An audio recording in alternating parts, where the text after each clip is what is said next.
It is no secret that Spider-Man No Way Home is going to be the biggest Spider-Man film of all time.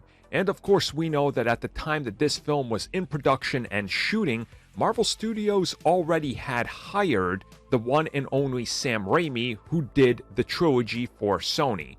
So it's no surprise that we're hearing that Sam Raimi was consulted and was helping get things in order when it comes to the events and characters in this film.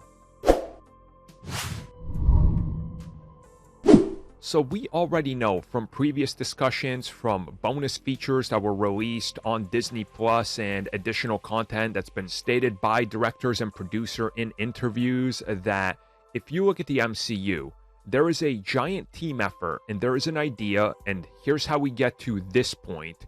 And if you guys are working on something that's a little bit more interconnected, you got to talk to one another in regards to these pieces. So discuss them and make sure things line up so they're not outright, going up one against another and kind of saying, well, this is happening, but also this happened, but it can't, because how does that make any sense, right? That could be a problem. We saw this very early on in the DCEU's production, and that caused fans to just question a lot of the effort they were putting forward, and obviously that's gone in a different direction now. Marvel Studios has always tried to avoid that. So as we recently found out, when things started to go the way of making Spider-Man No Way Home a reality after they thought it wouldn't actually be possible to get everything together, Sam Raimi was already shooting Doctor Strange. So he was constantly consulted in regards to, hey, we're going to do this with this character. You obviously brought this character to life, and it's the same version of the character. What do you think?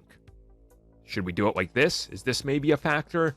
Do you think the character would do this? And so forth. And again, we heard the same thing happen with Avengers Endgame and Infinity War, for example.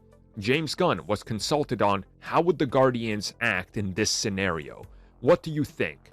Does this line work for them? Because again, being hands-on, being the person that brought these characters to life, you feel responsible for it. Same thing with the writers and the producers, so they're going to consult you. So it's not a surprise, and it's not shocking at all that we find out they just so happen to have the director of the old Spider-Man trilogy literally working on an MCU film that's going to connect to this same type of story and scenario set in the multiverse. So why don't we ask him for input on what Spider-Man and the villains would do? I mean, it just makes sense. So honestly, I'm not surprised, and this kind of is a breath of fresh air to confirm something in regards to the secrecy of this film. And also a sigh of relief, being like, whew, okay, good. They didn't just make things up and go along with it. They had the source there, which is really important.